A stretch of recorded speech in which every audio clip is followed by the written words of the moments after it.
And two men, including a British immigration officer, were found guilty in a London court on Thursday of spying on behalf of Hong Kong and ultimately China, targeting prominent pro-democracy dissidents now based in Britain.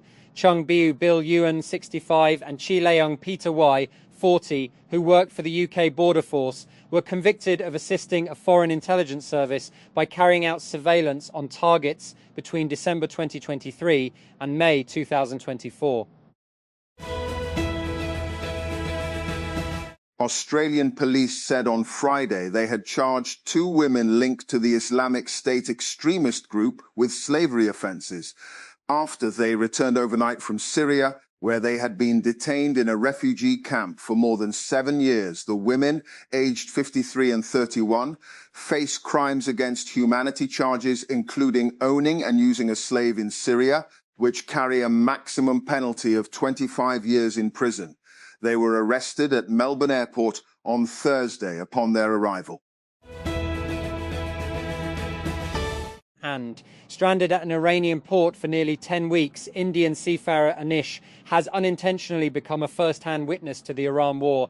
Anish arrived in the Shat al-Arab waterway on a cargo ship days before United States President Donald Trump launched Operation Epic Fury on February 28.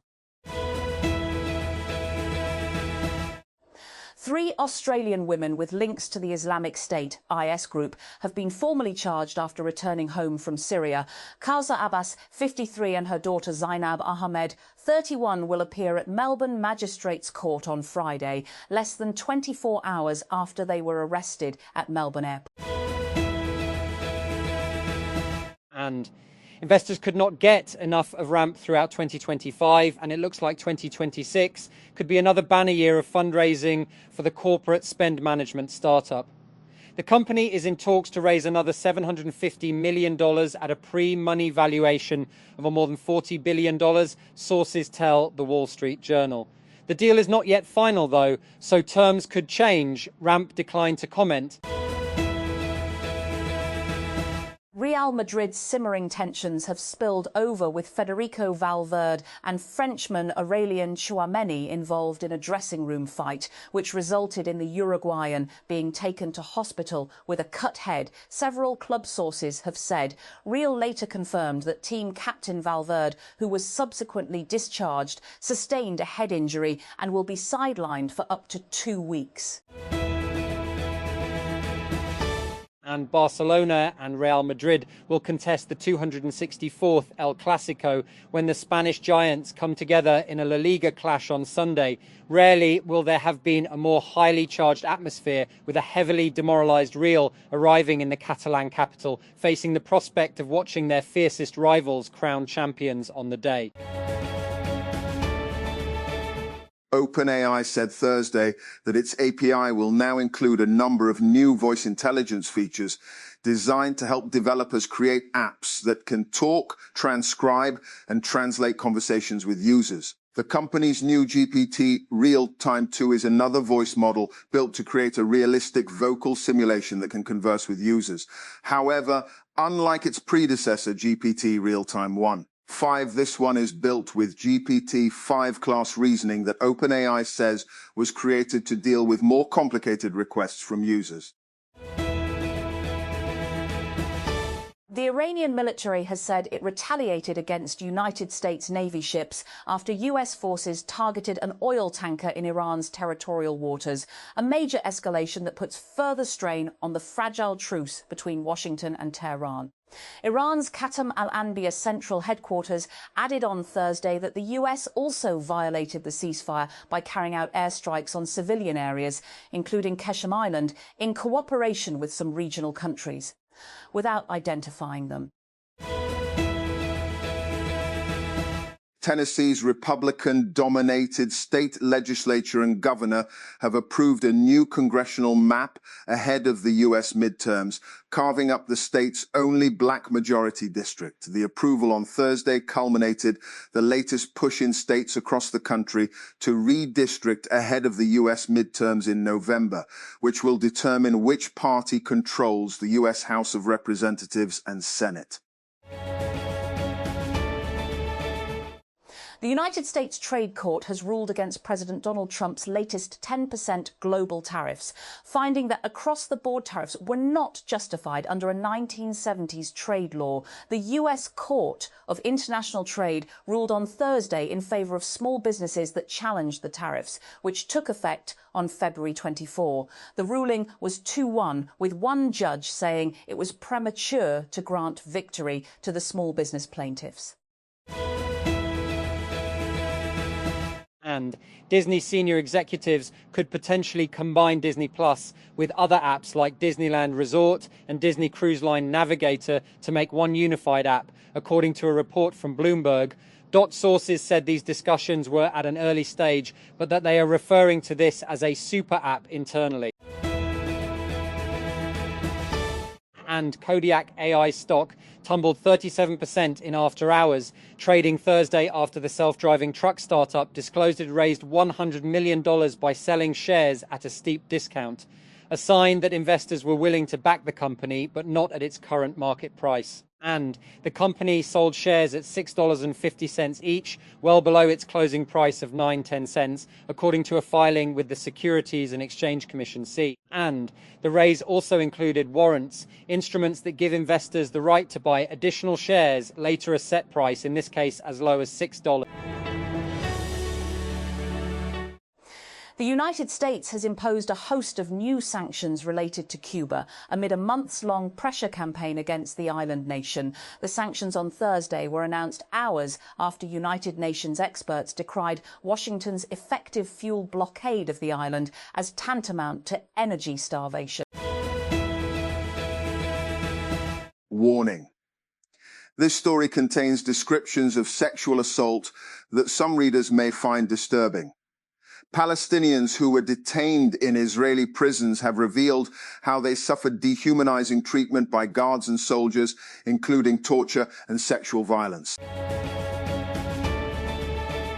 Dozens of people have been killed in attacks reportedly carried out by al-Qaeda-affiliated fighters in central Mali, the deadliest assault since armed groups launched a widespread coordinated assault late last month. According to local security and administrative sources speaking to the AFP news agency on Thursday, attacks on the villages of Korikori and Gomosagu in the Mopti region killed at least 30 people a day earlier. Three sources, including an aid worker, a diplomat and a security source, separately told the news agency Reuters that the assailants had hit two unnamed localities in Mopti, killing at least 50 on Wednesday. Democrats in the United States Senate have raised questions about the US military's potential role in establishing vast evacuation zones in Lebanon, Gaza and Iran, in a letter addressed to Brad Cooper, head of the US military's Central Command, CENTCOM. 12 legislators said mass displacement orders likely contravene international laws the United States has helped develop around humane warfare. And United States President Donald Trump said he is giving the European Union until July 4th to comply with the proposed trade deal, or the US would increase tariffs on the bloc. Trump's announcement on Thursday follows what he referred to as a great call with European Commission President Ursula von der Leyen. And the National Highway Traffic Safety Administration, NHTSA, said Tuesday that the later released 2026 Tesla Model Y is the first vehicle to meet the agency's new benchmark for advanced driver assistance systems. 4 pass-fail tests were added to the agency's safety ratings program, assessing a car's automatic emergency braking for pedestrians, blind spot warning, blind spot intervention, and lane assist, a feature that helps keep the vehicle in the lane. On Thursday, OpenAI announced a new feature called Trusted Contact, designed to alert a trusted third party if mentions of self-harm are expressed within a conversation. The feature allows an adult ChatGPT user to designate another person as a trusted contact within their account, such as a friend or family member. In cases where a conversation may turn to self-harm, OpenAI will now encourage the user to reach out to that contact. It also sends an automated alert to the contact, encouraging them to check in with the user.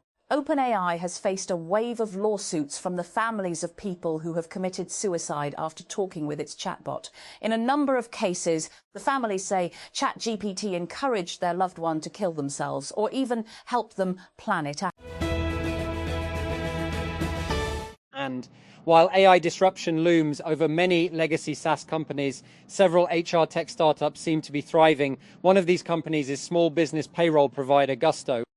The 14-year-old company, last valued at over $9 billion, and just announced that it surpassed $1 billion in revenue earlier this year. And unlike many startups that report annualized recurring revenue, an estimate of the value of their contracts in the upcoming 12 months, Gusto's figure represents actual revenue earned over the previous 12 months.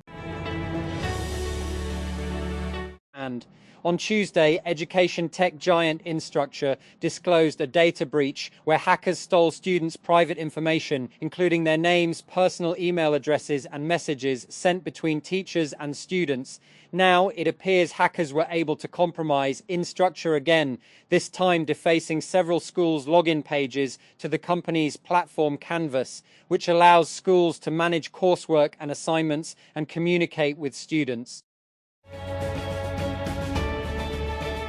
Swedish startup Pitt may have gained notice for some rage-bait social media posts, but it has also become another Stockholm AI startup to watch. Pitt is led by the co-founders of European scooter giant Voi, including Voi CEO Fredrik Hjelm. He is joined by former iZettle and Klarna engineers, and it is now backed by a 16Z, which is leading the startup's $16 million seed round. Stockholm, also home to Lovable, is one of the places where A16Z has been actively looking for the next European unicorn.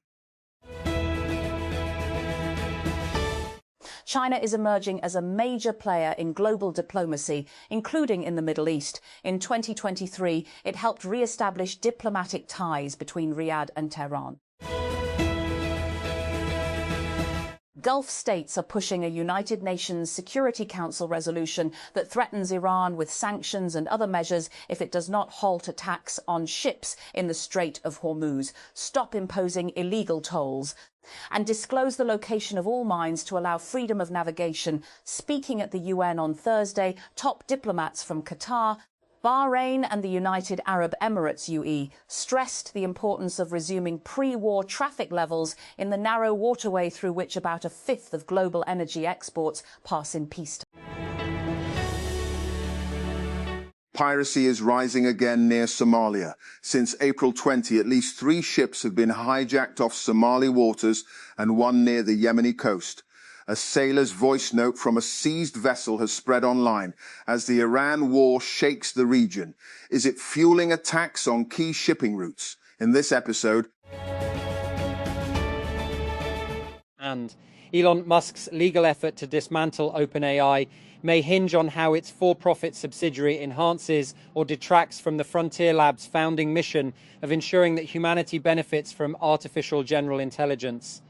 On Thursday, a federal court in Oakland, California, heard a former employee and board member say the company's efforts to push AI products into the marketplace compromised its commitment to AI safety. Perplexity's personal computer, its answer to OpenClaw and other local AI agents, is now available to all Mac users via its desktop app, the company announced on Thursday. As a reminder, Personal Computer is an expansion on Perplexity's general-purpose, multi-model digital worker dubbed, confusingly, Perplexity Computer.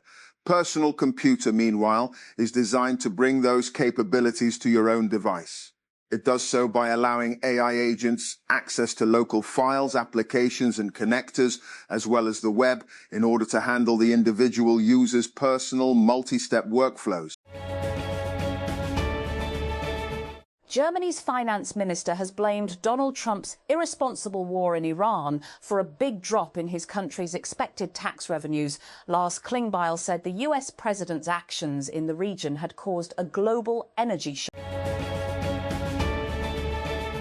The United States Treasury Department has sanctioned Iraq's Deputy Minister of Oil, Ali Marij al-Bahadli, for allegedly helping Iran to sell its oil. The Treasury's Office of Foreign Assets Control, OFAC, said it was taking action to increase economic pressure on Iran as negotiations for a deal between Washington and Tehran are showing timid signs of progress, with Iranian officials saying they are reviewing a U.S. proposal